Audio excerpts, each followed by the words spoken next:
pero déjeme saludar a alguien a quien sí admiramos y respetamos y es corresponsal de la revista Contralínea, coordinador de la edición impresa de la revista, es el querido Sósimo Camacho. Sósimo, buenas tardes, ¿cómo te va? ¿Qué tal, Vicente? Qué gusto saludarte. Saludos a la audiencia, saludos al equipo de Sin Censuras. Como siempre, es un placer estar aquí contigo. Oye, estaba revisando un artículo, un reportaje que publican ustedes, firma David Cilia Olmos. Qué fuerte, Vicente Fox y los vuelos de la muerte. ¿Por qué no hablamos de esto ante el apoyo, los aplausos que emite Vicente Fox para Javier Milei, el presidente recientemente elegido en Argentina? Así es, Vicente, se trata de un artículo pues muy interesante a cargo de David Cilia Olmos. Él es colaborador también de la revista Contralínea desde hace tiempo, a veces nos envía este tipo de trabajos. En el caso de David Cilia Olmos, bueno, pues es quien fuera integrante de la Liga Comunista 23 de septiembre y después se ha incorporado a trabajos de carácter académico, también de la lucha social y precisamente hoy es parte de quienes integran esta comisión de búsqueda y que, bueno, pues ha tenido acceso también a información relevante sobre este periodo ya desde los propios archivos que ha generado el propio Estado mexicano. Y sí, pues en efecto empieza este texto que decíamos se puede consultar ahí en www.contralinea.com.mx señalando pues estas, podríamos decir que estas coincidencias de personajes de la derecha latinoamericana, en el caso de Vicente Fox, pues aplaudiendo la llegada de Milei, este personaje ultraderechista al gobierno de Argentina, y se comentaba precisamente en este artículo, David Cilia Olmos señalaba que, bueno, pues Milei ha sido un negacionista de lo que hizo la derecha, la dictadura militar allá en Argentina, con respecto de las personas vinculadas a la izquierda, o incluso aunque no estuvieran vinculadas a la izquierda, simple y sencillamente a veces le estorbaban a la propia dictadura y pues terminaban desapareciéndolos. ¿Qué ocurrió en Argentina? Que también ocurrió en México, además de toda esta masacre que se ejecutó en contra de poblaciones, pues durante el periodo de los 60, los 70, los 80, pues hay algo similar y que tuvo que ver con los vuelos de la muerte. Recordarás, Vicente, que se ha documentado, tanto en Argentina como en México y en otras partes de América Latina, este mecanismo de desaparecer a los disidentes políticos, a los campesinos, particularmente de Guerrero, que fueron de esta toda sierra de Atoyac, que por haber sido sospechosos para el Estado mexicano de entonces de estar vinculados a el Partido de los Pobres y la Brigada Campesina de Ajusticiamiento, es decir, a la guerrilla de Lucio Cabañas, pues fueron prácticamente aprehendidos, desaparecidos y muchos de ellos tirados al mar, vivos o muertos, torturados, los tiraban al mar para prácticamente deshacerse de ellos. Una suerte de crímenes de lesa humanidad que nos indignan, una suerte de crímenes de lesa humanidad que deberían de ser, pues sí, llevados ante un tribunal, toda vez que son crímenes que no prescriben. Pero bueno, aquí el asunto es que se ha tenido documentos, decíamos, por parte de este trabajo de David Cilia, pues de que de primera mano Vicente Fox, cuando asumió la presidencia de la República de este país, tuvo el conocimiento de estos vuelos de la muerte e incluso a cargo de quienes estuvieron. Y no obstante de que se generó toda una campaña para decir que ahora sí llegaba una oposición al país después de tantos años de priismo y se crearía una fiscalía especializada, primero una comisión de la verdad, después ya lo rebajaron a una fiscalía especializada, la FEMOS, precisamente para investigar estos delitos, pues Vicente Fox tuvo en su poder datos claros, contundentes de los participantes de estos vuelos de la muerte y cuando tenía esa facultad él también de actuar, pues prácticamente no hizo nada. Es parte de lo que estamos informando. Le invitamos a que la gente, la ciudadanía pueda ingresar también a consultar este trabajo. Y sobre todo en el marco de la muerte, el fallecimiento de Henry Kissinger a 100 años y precisamente el papel que pudo haber jugado o jugó, de acuerdo a las investigaciones que se han dado a conocer en el transcurso de los años también, en la desaparición de miembros de la izquierda en diferentes países. en Latinoamérica. Creo que es muy relevante leer lo que publican, mi querido Sósimo. Sí, sí, mira, en ese sentido, Vicente, pues señalar que sí, a diferencia incluso de lo que ocurre en Argentina y en otras partes de América Latina, ahí sí hay gente que está purgando alguna pena por este tipo de desapariciones. En México no hay una sola. Y decíamos, en el sexenio de Vicente Fox se tuvo la oportunidad de incluso llevar ante pues la justicia a personajes que ordenaron este tipo de masacres en contra de la población mexicana y solamente se logró, y eso 3 años después de que desapareciera esta comisión ya en 2009, una condena póstuma, la de Esteban Guzmán Salgado, quien fuera agente de la Dirección Federal de Seguridad. Él fue sancionado penalmente por la desaparición forzada de Miguel Ángel, pero fue ya, decíamos, una condena póstuma. En realidad, prácticamente no se condenó a nadie, y decíamos, aquí el asunto es de que hay, de manera puntual, un exmilitar de nombre Antonio Navarro, quien de manera documentada le entregó a Vicente Fox documentos y una carta en la que él señalaba la manera en que él se vinculó también con estos militares que terminaban haciendo estos vuelos de la muerte. De manera clara, puntual, señaló el tipo de adscripción que tenían, el tipo de trabajo que realizaban formalmente y también los trabajos que realizaban ya su participación en estos crímenes de lesa humanidad. Hay una carta, decíamos, que se dirigió al general Enrique Cervantes Aguirre, quien entonces era precisamente el secretario de la Defensa Nacional, donde me voy a permitir leer, Vicente, para la audiencia, nada más un pequeño extracto.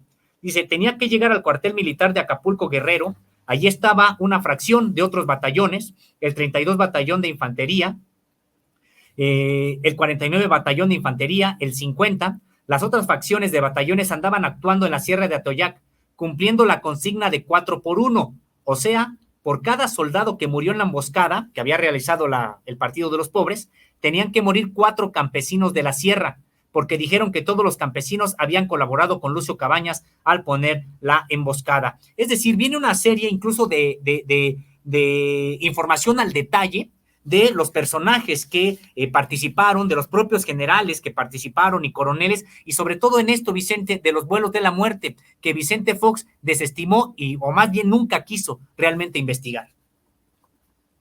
Pues vaya caso, estamos siempre al pendiente, sobre todo de estas investigaciones, de estos reportajes, para que no se olvide, porque no se pueden olvidar estas cosas en este intento, en estos esfuerzos para que no reine más la impunidad en nuestro país. Y mi querido Sósimo, hay varios temas que abordar antes de que cerremos por ahí de las 3 de la tarde. Si te parece, déjame proponerte, porque además es algo que aún no han publicado, pero es un tema delicado y complejo. La delincuencia organizada que incursiona en el saqueo masivo de bienes arqueológicos, por si faltaba algo, mi querido Sósimo. Así es, Vicente, pues se trata precisamente de un tema que estará publicando la próxima semana nuestro compañero José Reyes, una investigación que tiene que ver con el saqueo de bienes culturales en México, y aquí lo relevante es que ya ha incursionado, en efecto, la delincuencia organizada en este tipo de saqueo de carácter cultural, y entonces ya estamos viendo a la misma delincuencia que se encarga del trasiego de drogas, del contrabando de armas, del lavado de dinero, pues también como la que está promoviendo este tipo de saqueo arqueológico en México, en América Latina y en el mundo. Se trata de, para dar un dato claro, en este momento son 13,000 bienes culturales los que ya recuperó la actual administración. Se trata de una recuperación como no había ocurrido tampoco en la historia reciente del país. Es una recuperación muy importante, pero que también da cuenta del número de saqueo, del nivel de saqueo que está ocurriendo en México, decíamos, y en América Latina. En esta investigación que se estará publicando la próxima semana, se cuenta con información de la propia UNESCO, a cargo de un experto de esta misma organización de las Naciones Unidas para la Ciencia y la Cultura. Se trata del investigador Carlos Tejada, quien precisamente pues es de los encargados de investigar no solamente la manera en que son saqueados estos recursos, sino también incluso las líneas de las redes de distribución de estos bienes que son culturales, y precisamente es lo que también además la propia UNESCO estará publicando en los próximos meses. Se trata del tráfico ilícito de bienes culturales, que representa una amenaza mundial y un obstáculo para la seguridad global. Se trata de un problema tanto en el ámbito cultural, dado que los bienes culturales forman parte del patrimonio común de la humanidad, como en el ámbito social. Y sí, en efecto, Vicente, se trata de la incursión de cárteles como el Jalisco Nueva Generación y el de Sinaloa también a estas redes de tráfico de piezas arqueológicas.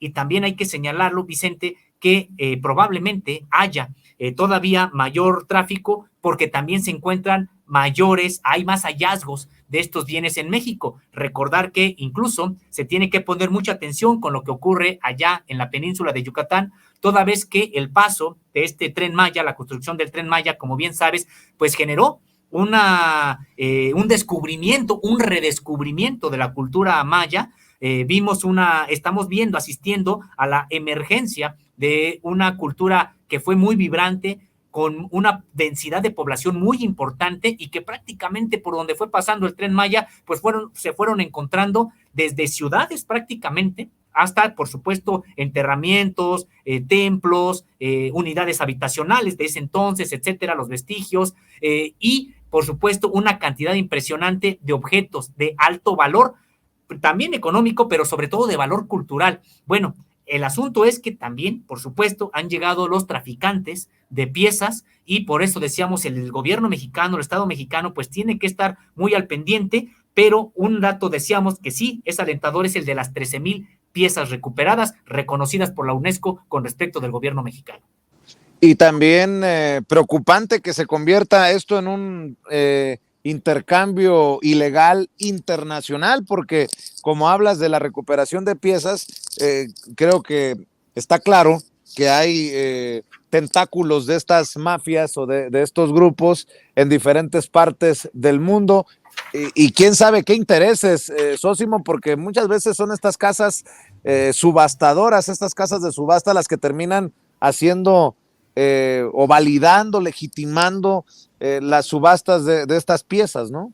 Sí, es indignante esto, Vicente. Hay que recordar que el gobierno mexicano también ha estado protestando de manera clara, contundente, cada que hay algún tipo de subasta en ese sentido, y recordar que incluso se ha agradecido el apoyo de, por ejemplo, el gobierno italiano para la recuperación de estas piezas, para generar una política de decir no al saqueo de las culturas, sobre todo de América Latina y particularmente de México. Ha habido reconocimiento, claro, del gobierno mexicano en ese sentido, pero también la denuncia, que no ha ocurrido así con otros gobiernos. Recordar que el gobierno francés no ha querido colaborar en ese sentido, y es que uno podría decir, bueno, ¿por qué roban? ¿Por qué saquean gente que incluso no tiene ningún aprecio por este tipo de bienes? Cuando hablamos, por ejemplo, del narcotráfico, dices, ¿a poco realmente les interesa al narcotráfico el valor histórico o valor arquitectónico o arqueológico de estas piezas? Pues no, lo que les interesa, por supuesto, es la ganancia, como en todo lo demás, y es que se ha convertido esto en un mercado, Vicente, también tenemos los datos, de 6,000 millones de dólares al año. Por lo tanto, es que entonces, por supuesto, el crimen organizado vuelve su vista también. Ahí está lo que considera una oportunidad de negocio. Estamos hablando de 6,000 millones de dólares al año que el narcotráfico pues quiere su tajada del pastel, pero estos 6,000 millones de dólares al año pues finalmente los animan el que haya algún tipo de personas en Europa que, sobre todo, o también en Estados Unidos, que estén dispuestas a pagar por estos bienes que saben que fueron saqueados, es decir, que fueron obtenidos de manera ilegítima, ilegal, de las zonas de origen. Entonces sí, creo que es un tema muy complejo, muy complicado, porque también se necesitaría la ayuda de todos los países, los europeos incluidos todos, para cerrarle el paso a la comercialización de este tipo de bienes. Pero no, vemos que en efectivo en estas casas legalmente establecidas, famosas, incluso que se precian de distribuir el arte, etcétera, pues también ahí vemos que están subastando, hasta allá llegan estos tentáculos del crimen organizado a estas casas que colocan estas piezas arqueológicas mexicanas allá. Importante también señalar, hay que reconocer al César lo que es del César, que esta labor de visibilizar este crimen o estos delitos ha sido de Beatriz Gutiérrez Müller, la esposa del presidente Andrés Manuel López Obrador, y que ha tomado relevancia, al menos así lo entiendo yo, no sé qué pienses tú, en este sexenio, en estos años de gobierno del presidente Andrés Manuel López Obrador, estos esfuerzos para detener el tráfico y para recuperar lo que ya se haya saqueado, como tal vez no lo había visto, insisto, esa es mi visión, en otros gobiernos o en los gobiernos más anteriores a este gobierno de la 4T, Sósimo.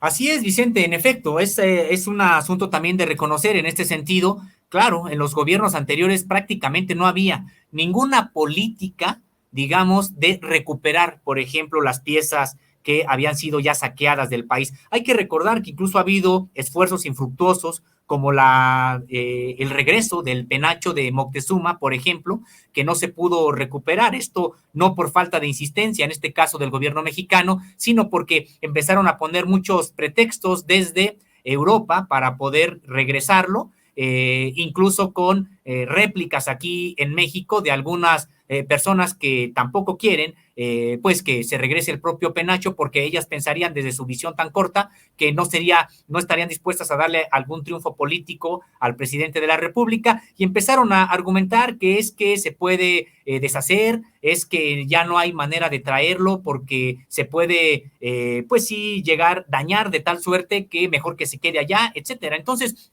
claro, sí, también tendríamos que señalar esta parte, esta política del Estado mexicano actual de recuperar las piezas, pues es algo que no se había visto. De hecho, no hay no hay una cifra siquiera que se le acerque a los 13,000, a los 13,000 bienes culturales que recuperó ya la actual administración, porque sí hay una política en ese sentido que está instrumentada de manera también muy importante por Beatriz Gutiérrez Müller, y que tendríamos que señalarlo, Vicente, es importante que también se ponga atención sobre lo que está emergiendo en el Tren Maya. No tenemos mucha noticia de que si es que ha emergido algo también en los trabajos, por ejemplo, del transísmico. Hay que recordar que también Oaxaca ha sido una sede, el territorio oaxaqueño, de culturas con alta densidad también de población, de manera prehispánica, etcétera. Entonces, pues sí, tener que estar poniendo atención, porque claro, y eso deberíamos estar, por supuesto, orgullosos de eso mismo también. Todo el país prácticamente está lleno de vestigios de civilizaciones, de culturas que nos precedieron y de las cuales hoy también somos herederos, y que en ese sentido se tiene que poner mucha atención de lo que está ocurriendo allá en Yucatán, y que no se trata solamente de recuperarlas, sino de prevenir el propio saqueo. Así es, y para cerrar, querido Sósimo, si me permites preguntar tu visión, evaluación, opinión acerca de estos 5 años. Hoy se cumplen 5 años de la llegada a la presidencia de Andrés Manuel López Obrador, y lo hemos estado mencionando durante todo el día en Sin Censura. Pues vaya día, ¿no? No solamente por el aniversario, sino por la inauguración del aeropuerto, porque está ya vendido todo el boletaje. En 20 minutos se acabó el boletaje para el Tren Maya. En fin, hay muchas noticias que rescatar en torno a estos 5 años de Andrés Manuel López Obrador, presidente. Sí, Vicente, yo mira, con lo que me quedo tiene que ver con el sector laboral. Creo que ha sido muy importante también lo que se anunció, por ejemplo, el día de hoy, y que tiene que ver con un incremento del 20% directo al salario, y que ya suma entonces en términos reales un incremento del 200% al propio salario. Creo que es algo que en efecto no se veía en 50 años, un crecimiento muy importante del propio salario. Y es que hay que recordar algo, Vicente, siempre se nos dijo que no era posible que no se puede incrementar los salarios porque supuestamente se cae la economía, porque supuestamente no iba a aguantar y iba a venir una escalada de precios insostenible, etcétera. Siempre este tipo de, en realidad, falacias que se estuvieron emitiendo desde el poder económico y el poder político, y eran para justificar que pues una alta tasa de ganancia del propio sector empresarial en detrimento de los derechos de los propios trabajadores. Se dice fácil, Vicente, pero incrementar 200% en términos reales, no nominales, en términos reales, el propio salario, pues creo que sí se trata de un legado que me parece importante, que sienta las bases para seguir construyendo todavía más en materia laboral. También, para hablar de materia laboral, creo que es muy importante el señalar que los sindicatos ahora tienen la oportunidad de refrendar el contrato colectivo cada determinado tiempo, y también los propios trabajadores tienen la oportunidad de generar una nueva organización gremial y distinta a la que las ha representado por mucho tiempo, porque hay que acordar cuántos cacicazgos, etcétera. Esto no quiere decir que los problemas estén resueltos, pero creo que hay una base muy importante que para mí, Vicente, de lo más importante que ha ocurrido, a lo mejor no es algo que se vea así en una obra, a lo mejor no es algo que se vea en algún camino, etcétera, pero creo que la cuestión laboral es algo que se tiene que valorar de manera muy importante y decir, esto es la base. Ahora, en los siguientes meses, en los siguientes años, se tiene que consolidar una política laboral que venga a seguir incrementando el nivel de los salarios, por un lado, y también la garantía de los propios derechos laborales. Creo que eso es uno de lo que yo podría, desde mi punto de vista, rescatar. Y otro, también muy importante, la intención, que también falta, por supuesto que falta, pero ahí están las bases para garantizar el derecho a la salud de todas las personas, independientemente de la condición social, del trabajo, del sector al que pertenezcan. También de la federalización de los servicios de salud, creo que viene un asunto de justicia social que se había postergado durante mucho, mucho tiempo. Siempre la población mexicana procurándose la salud que pudiera pagar. Si eres pobre, pues te pagas una salud precaria. Si tienes dinero, pues te atiendes en los mejores lugares. Entonces creo que esta intención que ahí va en marcha de federalizar los servicios de salud para que todas las personas tengamos acceso a la salud, y la salud sea eso, un derecho y no un servicio, creo que es otro de los legados que decíamos en este momento, pues se tiene que consolidar para que siga avanzándose y se concrete estos dos asuntos, materia laboral y materia de salud. Creo que es con lo que yo más me quedo. Y qué importante que lo menciones, porque en momentos en que el presidente presume y de hecho se siente emocionado por sacar a por lo menos 5 millones de mexicanos y mexicanos de la pobreza, esto es un factor, uno de los factores que nos ha llevado a precisamente analizar esta situación y estas estadísticas. ¿Con qué cierras? ¿Con qué planteamiento cierras? Y obviamente te pido también que cerremos, cuando así lo consideres, invitando a la audiencia de Sin Censura a las trincheras de Contralínea, querido Sósimo. Así es, Vicente, pues a mí me gustaría cerrar solamente con un dato más sobre lo que ya hablábamos de estos vuelos de la muerte, que además Vicente Fox tuvo de primera mano la denuncia, porque es una denuncia formal que se presentó sobre estos vuelos de la muerte. Solamente señalar que esto se da también en el marco de que mañana es el 49 aniversario luctuoso de Lucio Cabañas Barrientos, de un personaje que vino prácticamente a dejar una impronta en todo el movimiento social, con las ideas de transformación, con las ideas de cambio, pero sobre todo de justicia para los más pobres. No por nada se llamó a su partido el Partido de los Pobres, y que en ese sentido creo que es importante que se retomen ya por la actual administración. Obviamente quien hizo la denuncia ya no está. Se perdió una gran oportunidad cuando el sexenio de Vicente Fox, porque se pudo haber en ese momento enjuiciado a quienes todavía vivían y que participaron de estos hechos, pero creo que todavía en virtud de la propia memoria que necesitamos tener los propios mexicanos y de la propia justicia, por lo menos ya no en un ámbito de encarcelar a quienes cometieron o perpetraron estos hechos, pero sí una justicia en el ámbito de que se sepa quiénes fueron los responsables para que nunca más ocurran hechos como estos. Pues creo que es importante que se retome, incluso por la actual administración, esta denuncia que ahí está, esta denuncia que de manera formal se ha rescatado ya de los propios archivos, y creo que es importante decirlo en este aniversario luctuoso que es mañana de Lucio Cabañas Barrientos. Y pues sí, en efecto, a mí me encuentran como Sósimo Camacho en Facebook, como @Sósimo_ en X, y por supuesto que les invitamos a que sigan www.contralinea.com.mx, que sigan los contenidos también que nosotros generamos a través de nuestras redes sociales. Estamos como Contralínea en YouTube, Facebook, X, Instagram y TikTok, y como Contralínea Audio en Apple Podcast, Spotify y iVoox. Ahí encuentran los trabajos de todo el equipo de Contralínea, también en nuestra página www.contralinea.com.mx.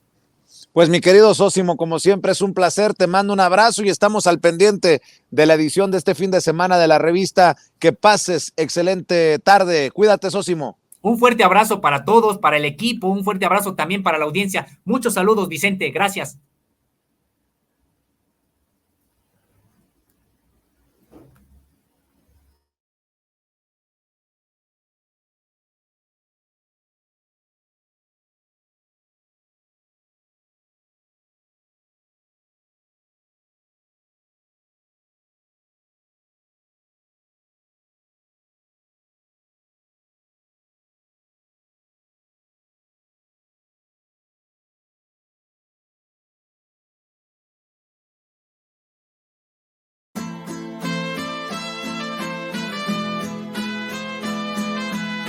Otra prensa que es luz y claridad en la noche oscura. Hay quien tiene remedio y hay medio sin cura. Hay una prensa que nutre la perfecta dictadura y le declaró una guerra abierta a la cultura. Hay otra prensa dispuesta a enfrentarse a esta locura, sincero, sin pero, sin miedo y sin censura.